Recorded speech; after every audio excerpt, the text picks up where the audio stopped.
So I'm here with Brad Romaniuk. He's a resource conservation manager at PEI National Park. So we're in a really amazing spot. So tell me what we're looking at. So Catherine, we're looking at our coastal ecosystem of the national park.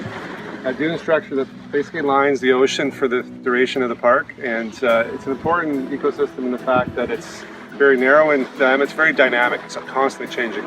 The wave and wind action changes this environment constantly. So what are we doing to protect and maintain the dunes? So from an ecological integrity perspective, we monitor all the ecosystems in our national parks across Canada.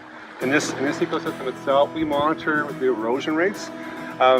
National Park is based on a sandstone formation, and so it constantly changes. So what about climate change? Are you worried about the impacts of climate change, more storms, coastal erosion? Yeah, I think climate change for us is something that we really want to work with our partners with and understand better.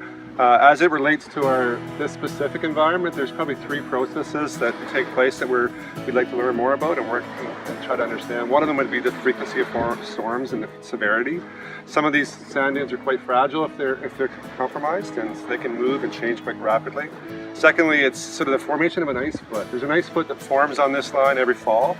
As climate change changes, that ice foot is forming later, and that's a protective barrier to these dunes in the wintertime from ice that comes off the ocean, and it's protected from scouring and changing this landscape in a very rapid fashion.